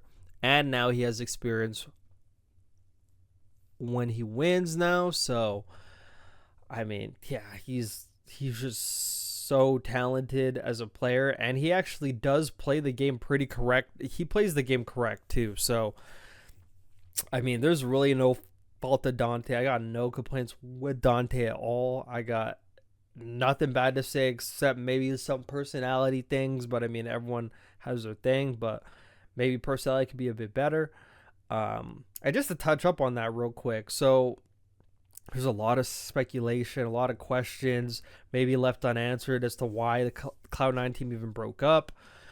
From my opinion, from the outside looking in, not having any inside info, I think it was very simple. Hydra thought the team was dog shit, didn't want to play with any of them, want to go play with Scrap. So he left them, and now it's just the 3 of them. And Dante was already frustrated with them. Probably thought he could do a bit better. Just doesn't vibe with them. Like, I even talked about it before, and people were like, yeah, man, you're right. Like, I don't see Kismet and fucking Dante hanging out at the club. I don't see him in Skies hanging out. Like, I just aren't people I see him hanging out with outside. Like, I mean, granted, I mean, like, all teams probably do hang outside, but I don't see, like, the vibe. I don't see them on the same energy. With the Cloud9 team he's on now, I could see him hanging out with Attach, Cramp, all of them. I think those are people more in his ballpark. He came up with Mac Melts, too, so that's his fucking guy right there. Cramp, very high on Cramp. I talked about it a lot of times. He just needs more time in terms of the skill. I think the skill is there. It's just the other part of the gameplay. I think he made tremendous strides on the LA Thieves team. At the beginning of the year, he's a very inconsistent SMG, but I don't think the numbers tell the whole story. But there are, like, most of the time when Kremp does bad, like, he actually is doing bad, though. He actually is doing bad, like, nothing's going his way. And when he does well, like he does really well, he's a very good S&D player. He's a very, very high gun skill, very good at respawn. Just needs to maybe get down like the understanding of respawn and how to play a bit more in a consistent way. Granted, he's been playing all these fucking different roles and shit, like in terms of like things he's doing as an SMG, but at least I think. But I think his ceiling's very high. I think with accuracy and attach around him, like definitely things they could teach him. I think this will be another good year of growth. I don't think this year's going to amount to any championships or anything, but in terms of just growing as a player, this is another good year for Kremp. Kremp's going to be a staple in the league for years to come, in my opinion. Very good player. Like, I think he has a very high ceiling, like, to maybe in a couple, maybe a few more years, maybe even next year, to be a top SMG, like a top 3, top 5 SMG.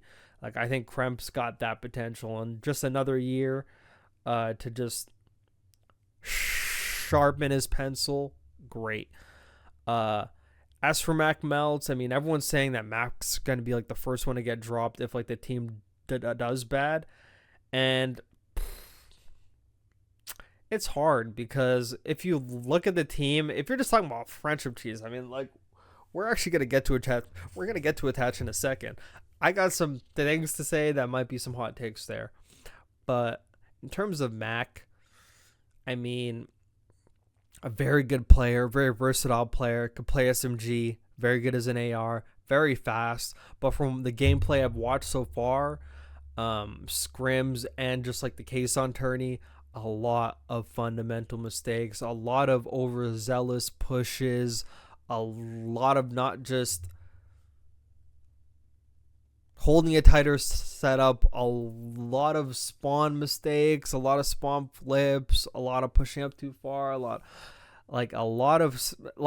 of the mistakes on the map came from him and Kremp, and it's growing pains. I mean, like, they're younger players, they need the years, but I mean, with Mac, it was seeming a lot more of a consistent thing. I'm not even gonna knock it to the year he had off, because I mean, I don't really believe in that. Oh man, like, he has a year off, he's not gonna be the same player. It's like a fucking vacation. Like, it's a vacation. Like, you come back, you're playing the exact same cards you're playing now. I mean, the exact same thing. Nothing crazy from the spawns that he wouldn't have seen in MW2 or Vanguard or MW19. Nothing that crazy. I think he's a very good player with a very high ceiling. Might get scapegoated on this team even if he's good friends with Dante. But just like the coaching dynamic, I'm not sure if like friendship's really gonna over dictate how players are picked or excommunicated on the team or not. But let's get into attach real quick. So I did Dante, I did Mac, I did Kremp. Let's get into attach real quick. I might take another sip of water real quick.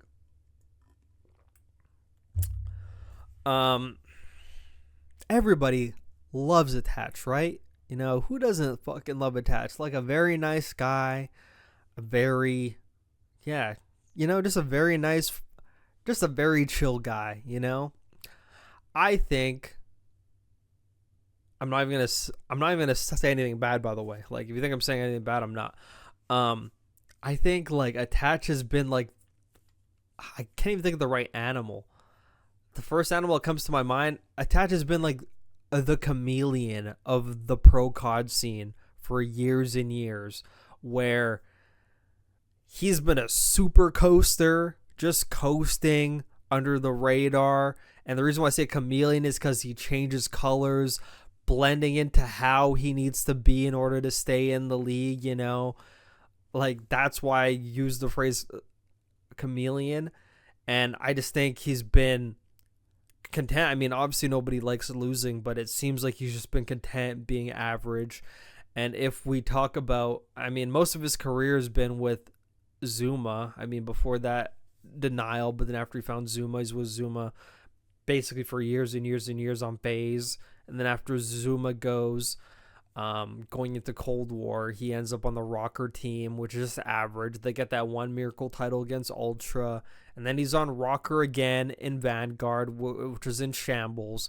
And that whole year, I mean, he even accidentally, because I don't even think he was like talking about it for a long time, but I heard him say it, like heard it from Dylan Attach's mouth.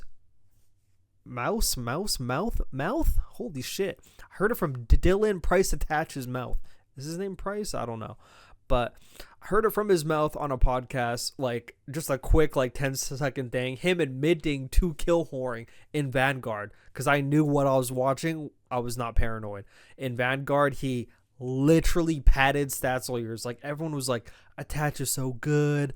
And granted, he was playing good, but bro, he was prime Black Ops 4, like just hard baiting his team, bro. Like you would literally watch, bro. He was hard baiting, like probably more than MC. Like MC was a masturbator, pause, in Vanguard, and Attach was literally, if not ahead of him, right beside him. Hard baiting for stats, playing for stats, keeping his stock high. A smart man, a businessman. Going to MW2 on that random Rokkr team with Cammy, Bance, and Afro. He just got slotted into like an EU trio team.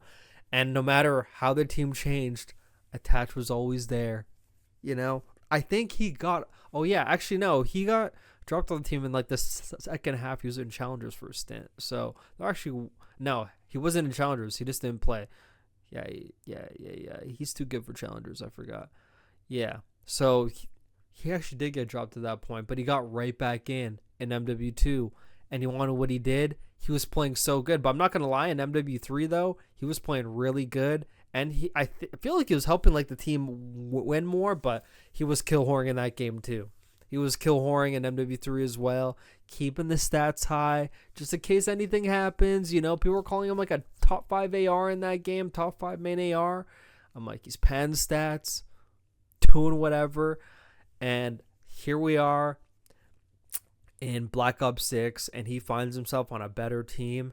And that's just a prime example. Like, I just uploaded like that video like 3 days ago of like Temp turning down like 100K to stay on Vegas because he was tired of losing, and he ended up going back to Challengers the next year thinking he was going to win Challengers and be back in the Pro League on a better team in like the next major. But I was thinking he should have just stayed in the league, just kept his stock high, and eventually a chance will come. Attach is a perfect example of that. He's been coasting, and he went from an SMG player, a pretty fucking fast in-your-face SMG player, to a slower AR. And he really does need to speed it up, though, because I've been watching him hard bait for years now. And just in Cold War, just be a very serviceable supporting cast player, but not really standing out super in any way. I'm not sure if he should go back to an SMG or not. I was thinking about that yesterday. I was pondering on that while I was like playing Black Ops 6 pubs over the weekend. I was like, should Attach go back to a sub? Like, should he? Like, I don't know. Maybe he fucking should. But nah, he's probably not going to. But he does need to speed it up. If he speeds it up and does not hard bait this year, because I'm thinking like he's also thinking like I'm an older player in the league. I think he's like the oldest player in the league now, or fuck some shit like that. So I know stuff like that's probably weighing on his mind. Like, if I don't perform, I already have the stigma of being literally one of the oldest players in the league. So if the old man's fucking not performing, then they're just gonna take him out to the back shed, you know? Like, probably thinking like that. So probably thinking got to keep his stats high. So is that going to affect Cloud9's play a bit? Like, is he going to be playing a bit selfish? Because even though these teams play in systems and they obviously play for each other, they all have like their game plans and everything. There are still players who, even when they're playing in a game plan, could still make that one like selfish play here and there, like for themselves. I just hope Attach actually tries to play for the win, because now he has a team capable of doing a lot better. And if the team's doing good, then you're just not going to get dropped, you know? So if the team's doing bad but you're doing good, that's just you protecting your own stock, but at the price of your team, at the cost of your team. So I hope Attach speeds it the fuck up. I think he's a very good player at just knowing what other people want, because he came from the era of COD pros that were, you know, like tell each other exactly how they fucking feel, but then the next day, like, you're just fucking playing. But in this day and age, it's fucking different. He's adapted very well. And no one's ever complained about Attach as a teammate. I think it's because he just goes with the flow. And I kind of like, I respect that, but I almost kind of don't like it, because it's almost, I'm not sure if that's just how he is. If that's how he is, then great. But If he was just doing that as like a way of survival, I mean, that I can't blame him for that either. But I mean, hasn't really resulted in much. Just got that. I mean, he got that COD World Championship early, but I mean, ever since then, I mean, he had some success in phase a bit with Zuma, but then after that, I think he got like the MW19 major. He has a Cold War one, talking about his slice of the pie, but I don't see him winning anymore in his career. Like, I think that's past him now because just like the top is fucking so stacked. Like, you'd have to go on a run. It's not going to be like fucking Vanguard anymore where you had all those fucking different people winning because that was a dog shit game. Now, like, the top is stacked so high that now if Atlanta FaZe isn't performing, LATs is right there. If they're not performing, Optics right there. You got to make it through 3 different teams. Not sure if they could do that. Yeah, I'm sorry for hitting the mic there, but yeah, but in terms of where I'm putting them though, so that's my conversation about Cloud9. I'm trying not to talk too long because I don't want this being a 2-hour fucking thing. I could talk forever about this shit. I'm not gonna lie. Like, if you get me in like if you get me a fucking Discord call, bro, I could talk. I could fucking talk COD. I love talking COD. I'm not going to put them in A because I actually am pretty low on them, but I am going to put them at the top of B because even though I don't think they're going to be as good, I think they're going to underperform to what they think their expectations are. And I think it's going to trigger either a roster change or they're going to grind through it, which I hope they do. I like to see teams grind through things and just get better as opposed to do bad and make a change right away. People are talking about Hook just coming right in for Mac and shit. I mean, I'm not sure if you want Hook and Cramp on the same team, but actually would go pretty good in this game. And that actually be a pretty good team. But I like Mac, though. You know, I don't want to see Mac get dropped, but maybe Mac does have to do a year in Challengers, or maybe he has to go on another team.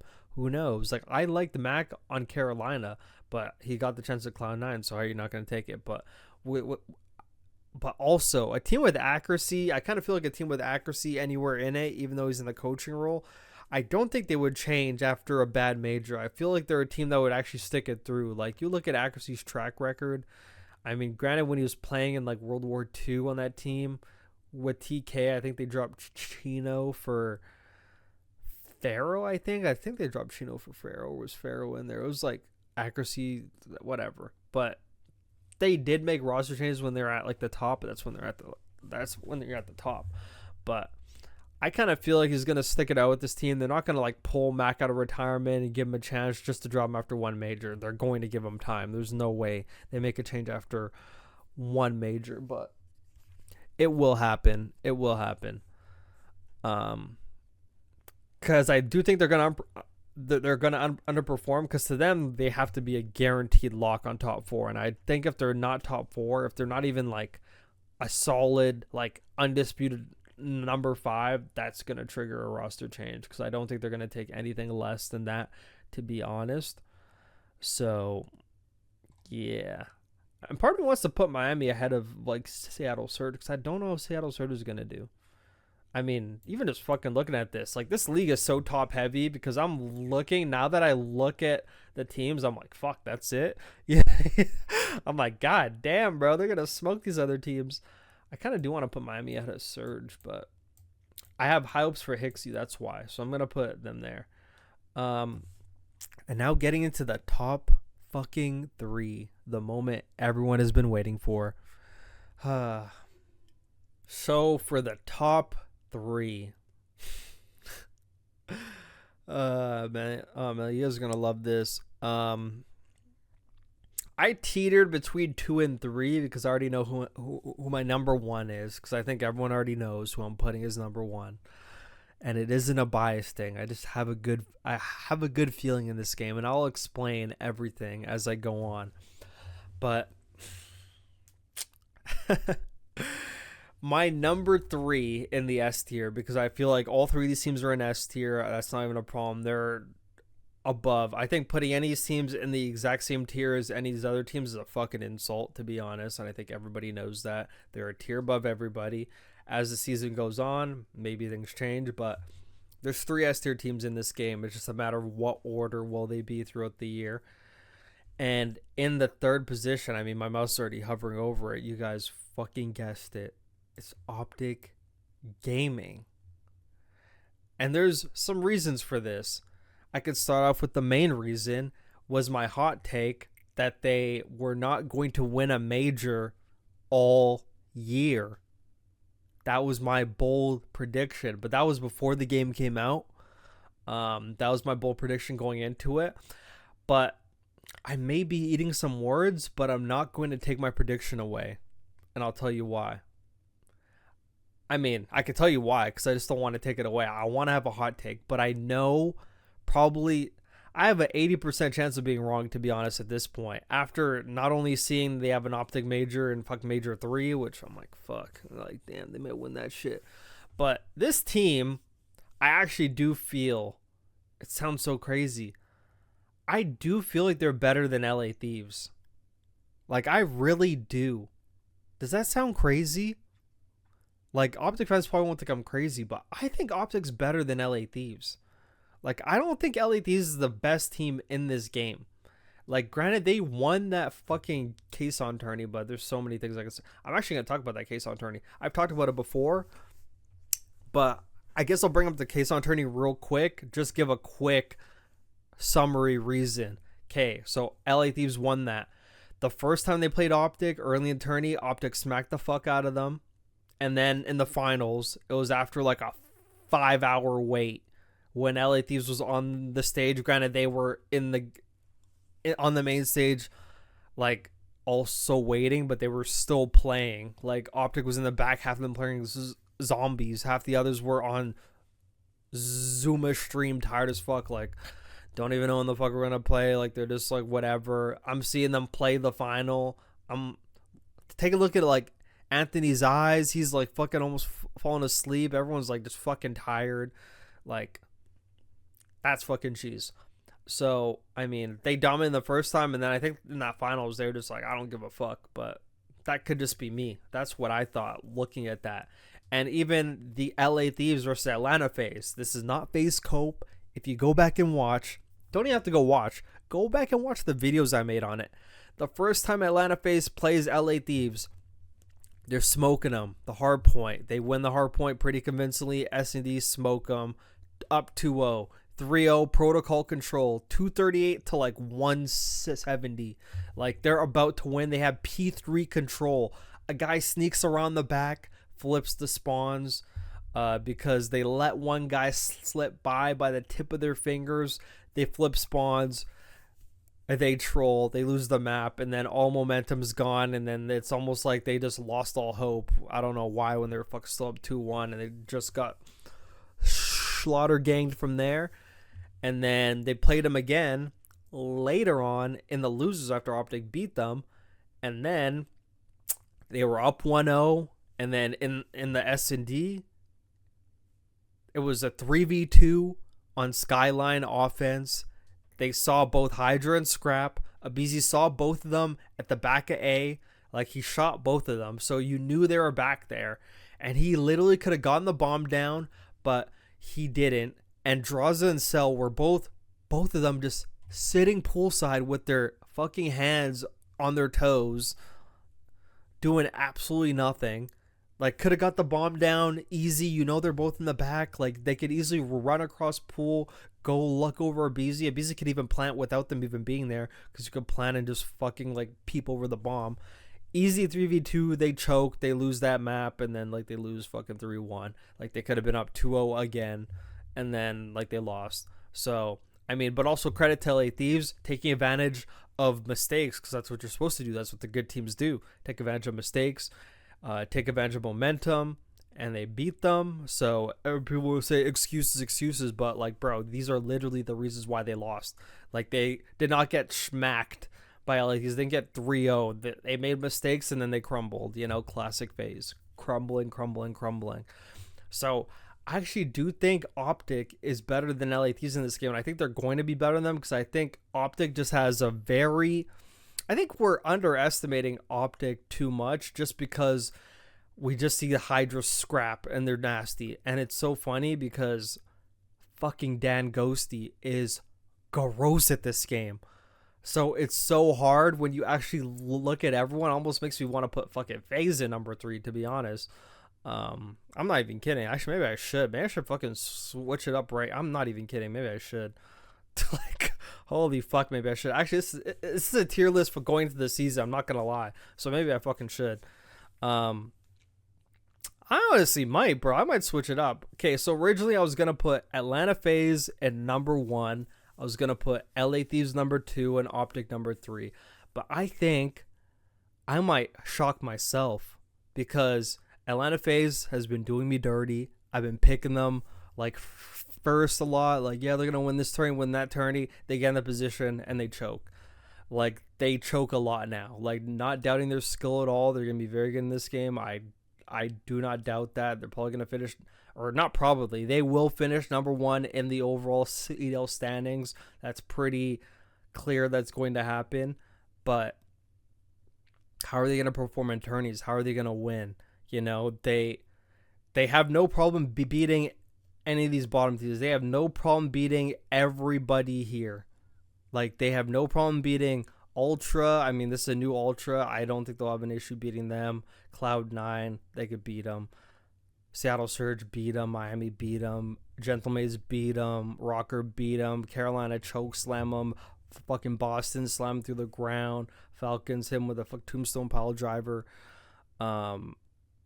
I mean, they could beat every team, but when it gets to the Optics and the LA Thieves, it's like a matchup on the day type thing. It's like, how are they going to play on the day? They could 3-0 Optic on a day, and then the other day just completely crumble and Optic like runs over them. But they have had advantage of Optic. So, dude, I might end up going with like the coaches thing, putting LA Thieves first, which is crazy. But Dan Ghosty is so fucking good at this game. He's so good.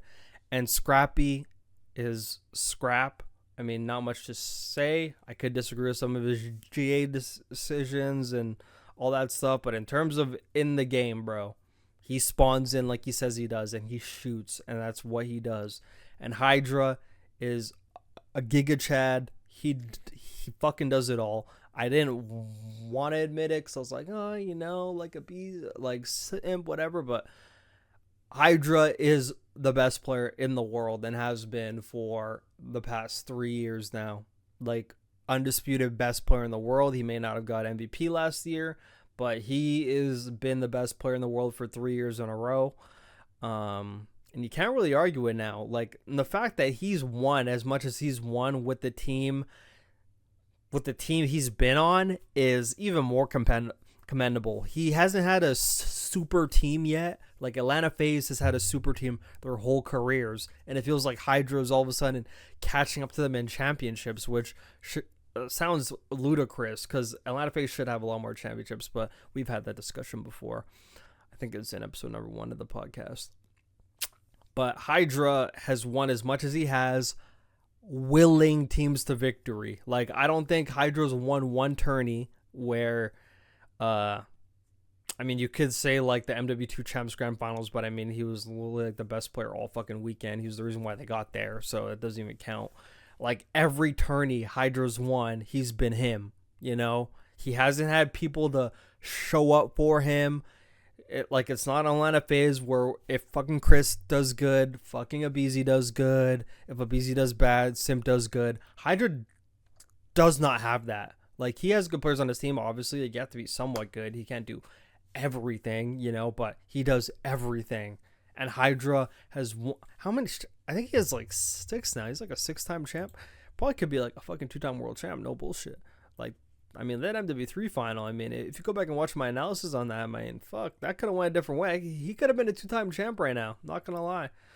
But Hydra is the do-it-all. He's been the best player in the world since Ep.3, undisputed. And yeah, I mean, just hard to argue. And Envoy, very good at S&D in this game. Watching them play hardpoint, at first they're getting thrashed, but then you saw them when they started doing good, and they're holding angles, and the slang starts to kick in, and like, fucking Ghosty's so good, but like in the Kason tourney, he looked like an average player because Hydra was doing everything, you know? Hydra was doing fucking everything. And so, like, the team ceiling is so high because they just got 4 good players. And the more I talk about them, the more I kind of like talk them up to being fucking number one, to be honest.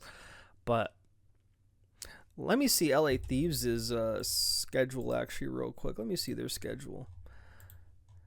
LA Thieves' schedule for Major 1. Cloud9 New York.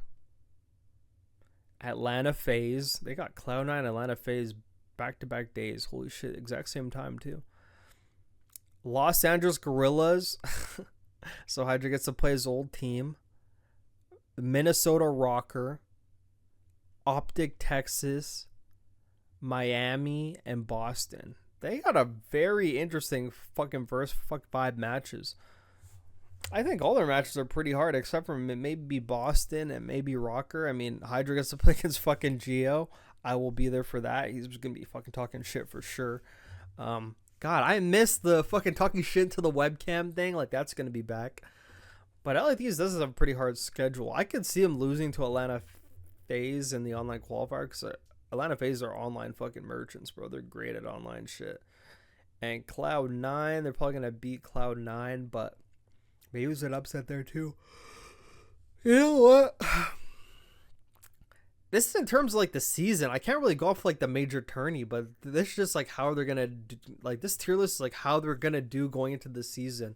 And I guess for Major 1, maybe I guess, but that'd probably have to be like another tier list, to be honest, because we haven't seen anybody play during the season yet. So this is like a tier list of how I think they're gonna do going into the season. And we could look at actually all the top 3 teams' games.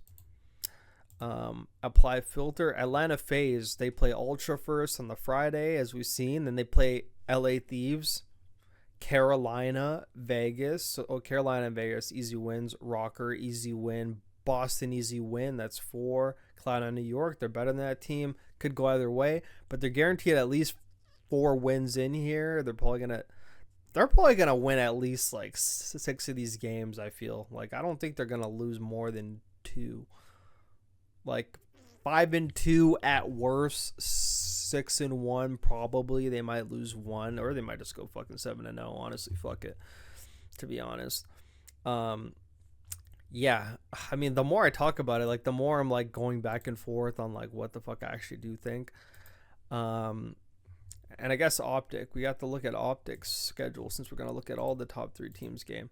And I actually do want to print out that calendar of Optics. Like, they have their whole schedule for the whole season, and it was like a very fucking cool graphic. I want to see if I could like actually get that on a poster.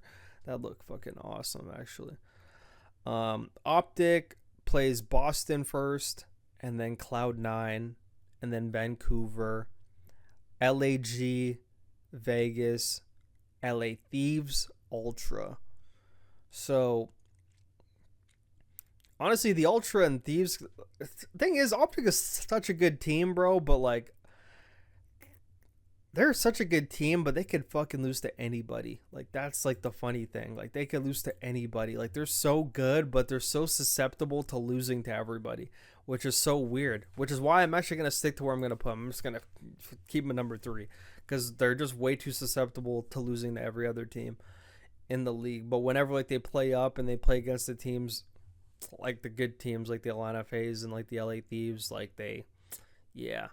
And a lot of people are always bring up the argument like, oh, like what do you mean? Like they're like they're the defending world champions.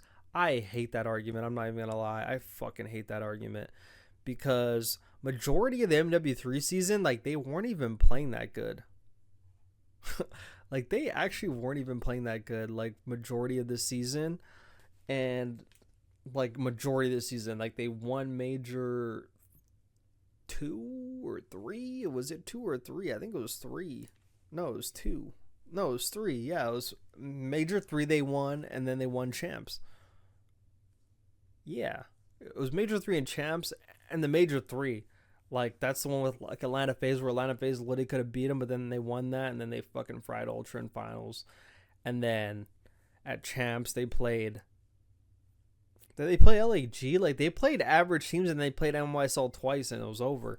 So, I mean, they never convinced me in MW3. Like, everyone's talking about, like, oh, well, like, they fucking won or whatever. But guys, when we make a tier list and when we talk about how good teams are, like there has to be a sense of fucking domination in these wins or control in these games. Like they had the how are you going to call a team the best team in the world when they go 0 and 7 or 1 and 7? They go 0 and 7 or 1 and 7 in like fucking qualifiers.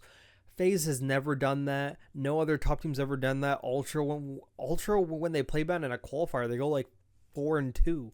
Like or like 5 and 1, like like they don't like I mean it's 7 wins, so they go 5 and 2 or like 6 and 1, but like no top team has ever went 1 and 7, 0 and 7 in Major Four qualifiers, lost every bad team in the game. You've never seen that from FaZe ever.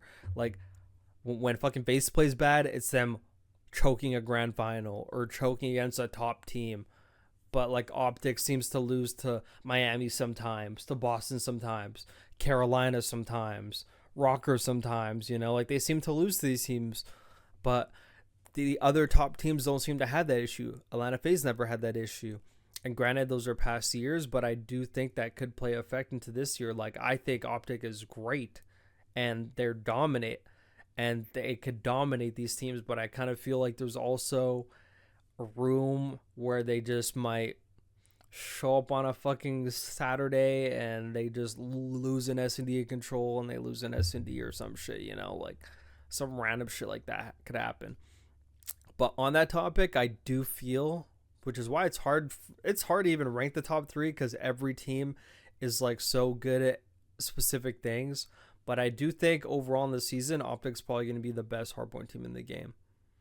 I think they're going to have the best hardpoint win percentage. I think LA Thieves will probably be second and Atlanta FaZe fucking third. I think FaZe is going to be the best control team in the game. Actually, honestly, LA Thieves might be that too, bro. LA Thieves might be the best control team in the game. I think Atlanta FaZe is really going to be like heavy on the S&D. And Respawn, I mean, they're going to be able to take respawns off these other teams as well. But I think overall in the season, Atlanta FaZe is more susceptible to making hardpoint mistakes. That's why. Like, every team has, like, a flaw. Every team's got a flaw.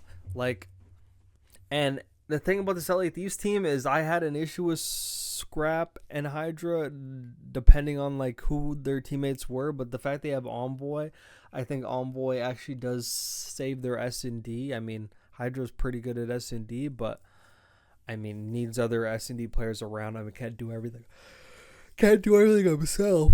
So I mean, I guess I'm just gonna rank them. I could talk about these teams forever. Like, Atlanta FaZe chokes a lot. That's their issue. So it's hard to constantly put them as number 1 when they choke. But when this is a tier list of what you've seen going into the season and everything you've seen, it's between LA Thieves and Atlanta FaZe for number 1 and number 2. But I have seen Optic scrim, though, and they look good in scrims. But Optic didn't play Atlanta FaZe at that tourney, so I don't know. But these are the only sample sizes we have.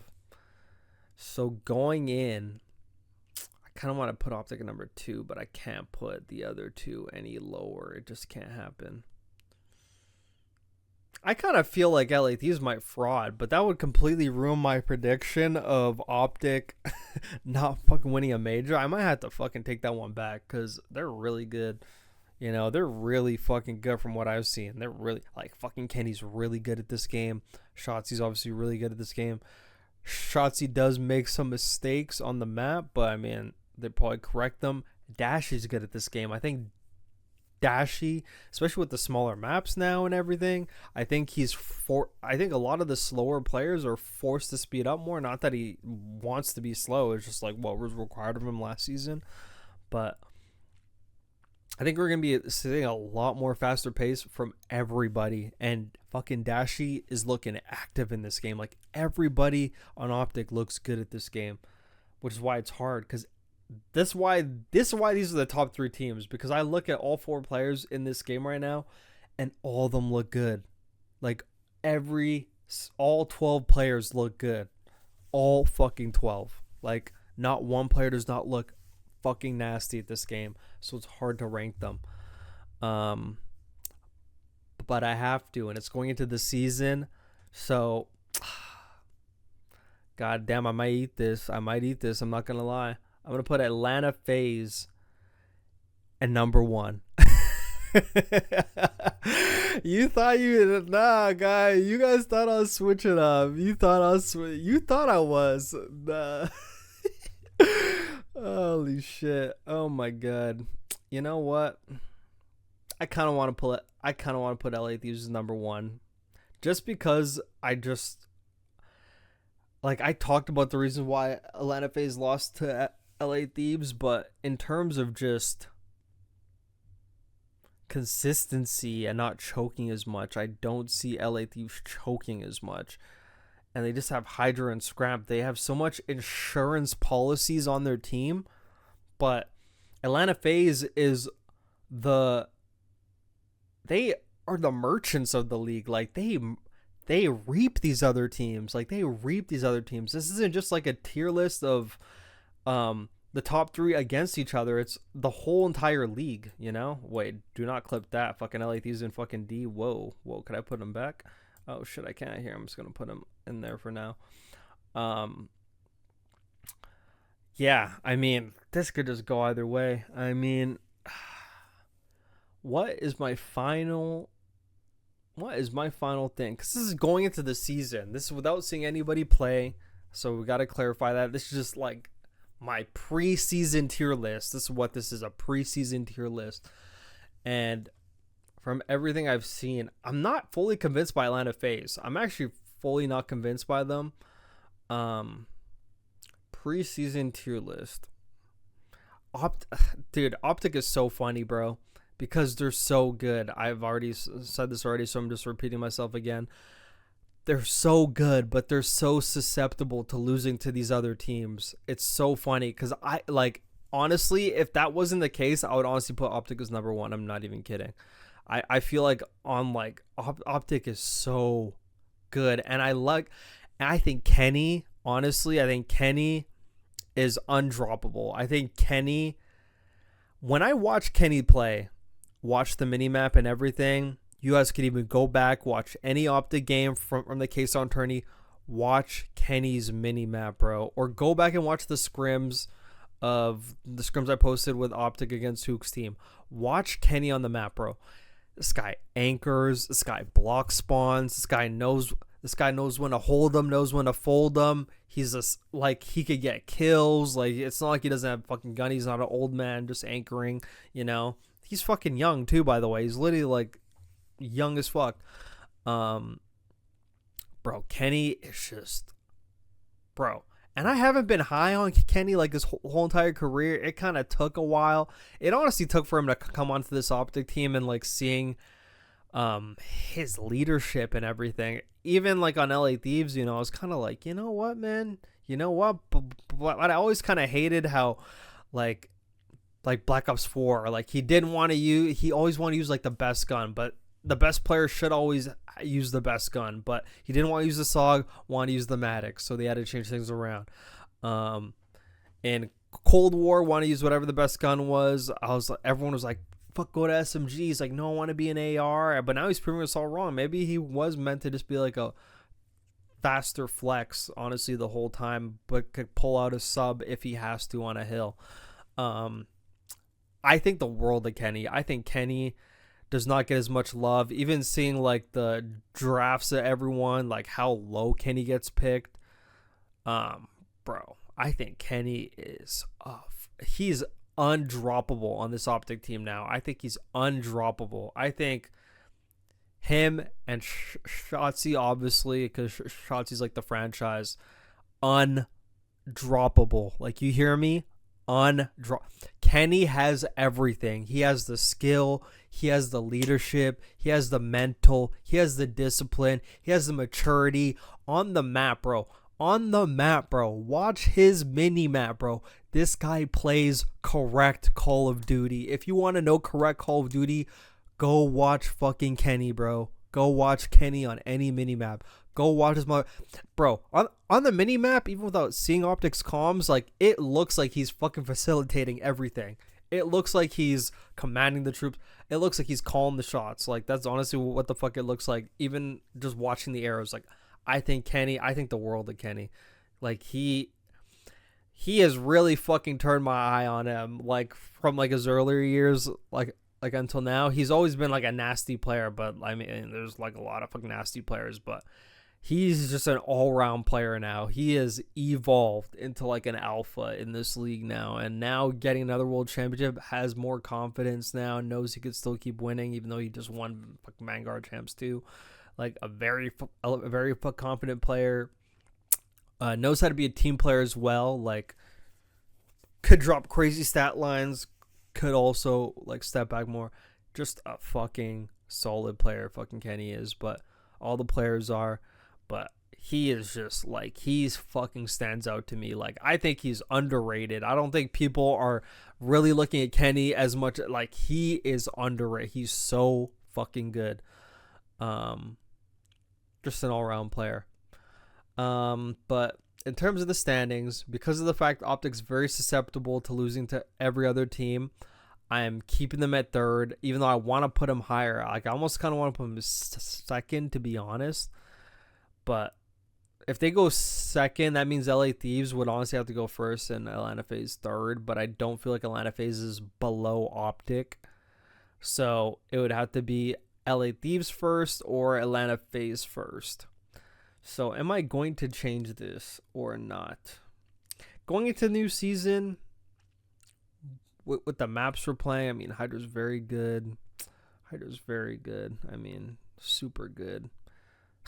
And Atlanta FaZe crumbles a lot.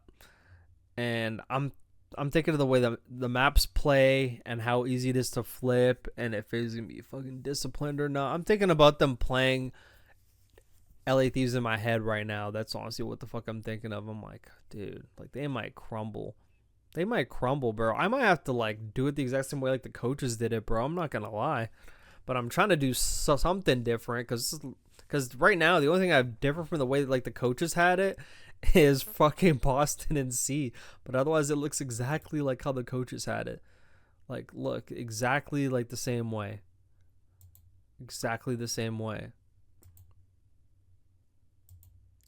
Like I gotta change something. I gotta change fucking something. LA Thieves, I mean, I'm gonna put Atlanta FaZe first. I gotta do something different. I want to switch this up a bit. I don't want the exact same. I don't want the exact same fucking tier list as them. So I'm gonna put LAGentlemates into C. I'm gonna do that. I think I'm gonna put Gentlemates into C. Top of C. I think we're gonna have 3 B. But like B actually should be where like the mix is. Fuck, so it's hard. And I could see them beating my I'm fucking putting them back, man. Whatever. Fuck, it's the same. I mean, it has no choice, bro. Because I can't put Carolina into B. I've seen how bad they do in scrims. Like maybe I should put them ahead of Rokkr. Because I have low expectations for Rokkr. Actually, but Carolina has looked so bad in scrims that even how low I am on Rokkr, I kind of feel like Rokkr could beat them, you know? Like Paul X, Geo, Nero, Estriel. Just a challengers team, honestly. Fuck, should I do Carolina ahead of them? I just don't like how Carolina's been fucking looking in scrims. Like, at all. But I do have faith in them to be better than Rokkr, though. I do have faith in them to be better than Rokkr. Like, they have to be, right? Nah. And not at the moment. Not at the moment. Let me see Carolina's matches, and then I'll probably put a bow on this. Been going for a long time. I've been yapping. Carolina plays Vegas, LAG, Atlanta FaZe, Cloud9, Boston, Vancouver, Miami. Pretty modest schedule, not gonna lie. Pretty modest schedule. And then Rokkr plays, let's look at Rokkr. They play LAG, Boston, Cloud9, LA Thieves, Ultra, FaZe, Vancouver. Holy shit. Yeah, they might get fucking found out. And if we're doing predictions like for this first part, then that may not go good for them, not gonna lie. But Carolina has not been convincing me in scrims, I'm not gonna lie. Carolina just lost to like a challengers team in scrims, bro.